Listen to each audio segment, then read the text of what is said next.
My name is Lauren Stewart and I'm the naturalist here at Maumee Bay State Park. And as we continue our winter hike series, I have a nice family-friendly walk for you guys to join me on. So we are going to go do the winter hike on the Storybook Trail. I know we've done some videos of the Storybook Trails before, but our Storybook Trail looks especially interesting in the winter time. So where you can find our Storybook Trail is actually directly behind the lodge. So we are behind the lodge and in front of these tennis courts behind me. So we're going to go ahead and get started. The great part about the Storybook Trail is not only are you getting a hike in the middle of winter, you get to read a book along the way. And when you finish this awesome trail, you can even take a book home or leave a book for somebody else to take home. So let's go ahead and get started. The trailhead is pretty easy to spot. It's this nice big sign that has this great label saying Storybook Trail. And like I mentioned earlier, it's only a quarter-mile walk, so it's a nice, easy walk to do, especially for the little ones. They're not going to get too tired, and if we have a lot of wind off of Lake Erie like we usually do in the wintertime, you're not getting too cold. So let's go on and check it out. The book you can read along the way is titled Miss Maple's Seeds, and it's very appropriate for this park because we have a lot of maple trees.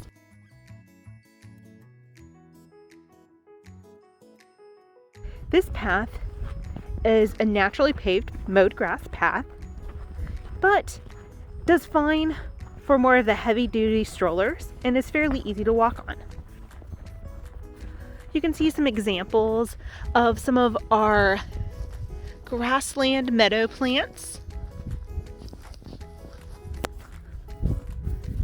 as well as we have a little more of a wooded area as we continue on the trail. And don't forget, we get a book to read along the way. As we are in a wetland, some areas may be low. So just keep that in mind. If we had a lot of snow and then it warmed up, parts of the trail may be a little muddy.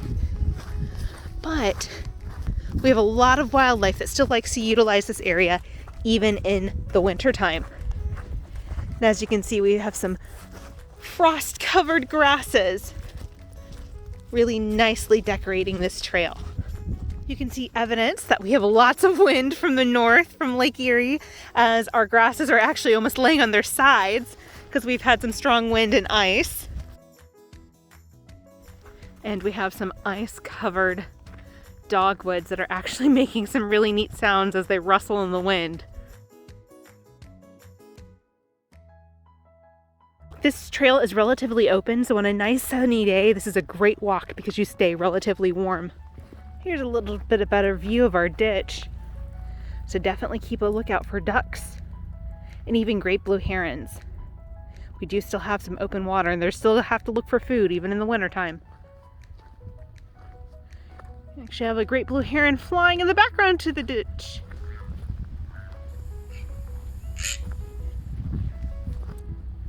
And believe it or not, that sound was a great blue heron, and they kind of sound and look a little bit like dinosaurs. And the reason why we have so much open water in this ditch, as you may hear that noise, there's actually a pump that pumps the excess water in the park that would potentially flood our buildings into this ditch, and this ditch eventually ends up into Lake Erie. Another thing to keep a lookout for are deer. This area is nice and open, and there's actually plenty of food for them to browse on and water for them to drink. This open space is also perfect for a very uncommon raptor, the northern harrier. So keep an eye out to the sky. You may see this marshland hunting bird of prey. Now we head back towards the trailhead and the lodge. And we're back to the beginning of the trail again. Thank you for joining me on this hike today. And if you do try the Storybook Trail, don't forget to check out this little library here and bring a book or take a book with you home. Thank you and have a great day.